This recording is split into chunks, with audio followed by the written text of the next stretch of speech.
Restaurant স্টাইলে ঝরঝরে chicken fried rice ঘরোয়াভাবে কিভাবে তৈরি করবেন? এর জন্য কি বিশেষ কোনো উপকরণ লাগে? অনেকেই ফ্রাইড রাইস তৈরি করেন, তবে তা কেন ঝরঝরে এবং আই-ক্যাচিং হয় না? সব প্রশ্নের উত্তর সহ আজকে আপনাদের জন্য ফ্রাইড রাইসের রেসিপিটি নিয়ে হাজির হলাম। তো চলুন শুরু করি।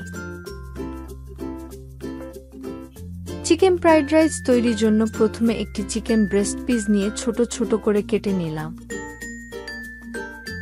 তারপর এতে 1 teaspoon light soya sauce, 1 teaspoon গোলমরিচ এবং 1 চিমটি লবণ দিয়ে ভালোভাবে মেখে হাফ অ্যান আওয়ার জন্য ম্যারিনেট করে নেব। এ পর্যায়ে কিছু সবজিকে ছোট ছোট করে একটি প্লেটে নিয়ে নিলাম। দেখে নেই কি কি সবজি নিলাম এতে। এখানে 1/3 কাপ গাজর কুচি, 1/3 কাপ বিন বা বরবটি কুচি, 2 টেবিলস্পুন মটরশুঁটি, পেঁয়াজ 1/4 কাপ, 1/3 কাপ বাঁধাকপি কুচি, 4 পিস কাঁচামরিচ। সবজিগুলো ছোট ছোট করে কেটে নিলাম যাতে করে তাড়াতাড়ি সেদ্ধ হয়। আর সবজিগুলো আপনারা আপনাদের পছন্দমতো নিতে পারেন, ফুলকপি বা ব্রোকলি, ক্যাপসিকাম ইত্যাদি। এ পর্যায়ে একটি বাটিতে 2টো ডিম নিয়ে নিলাম এবং স্বাদমতো লবণ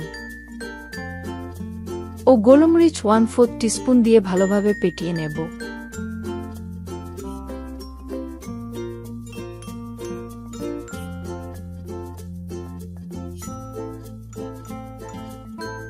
অতঃপর চুলায় একটি কড়াইয়ে পরিমাণমতো তেল দিয়ে মিডিয়াম হিটে হালকা গরম করে ডিমটি দিয়ে দিলাম।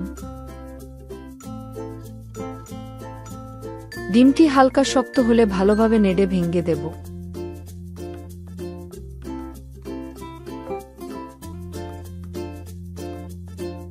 অতঃপর ডিমটি ভাজা হয়ে গেলে একটি বাটিতে নিয়ে রাখলাম। তারপর আবারও পরিমাণমতো তেল দিয়ে গরম করে নেব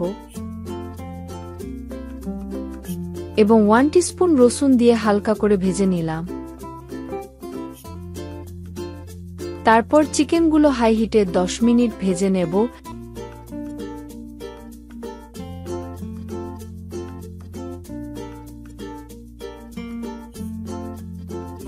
এবং অতঃপর প্রথমে শক্ত টাইপের সবজি যেমন গাজর, বিন বা বরবটিগুলো দিয়ে দিলাম।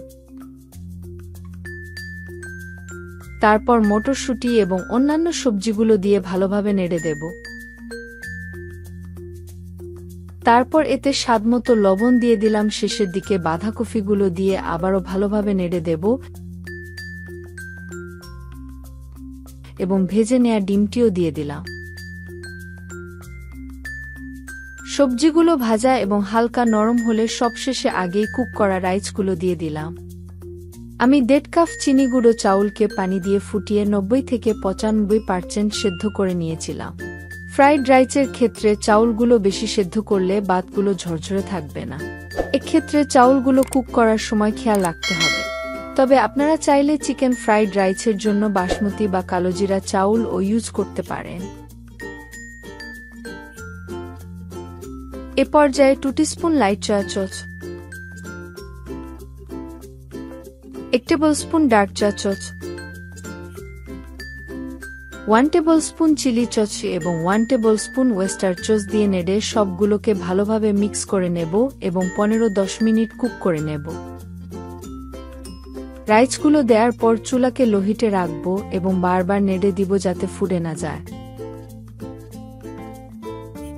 আমাদের চিকেন ফ্রাইড রাইস হয়ে গিয়েছে।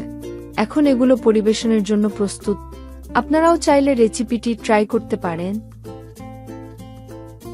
ভিডিওটি ভালো লাগলে লাইক এবং আমাদের চ্যানেলটি সাবস্ক্রাইব করে পাশে থাকবেন। দেখা হবে পরবর্তী রেসিপিতে। আল্লাহ হাফেজ।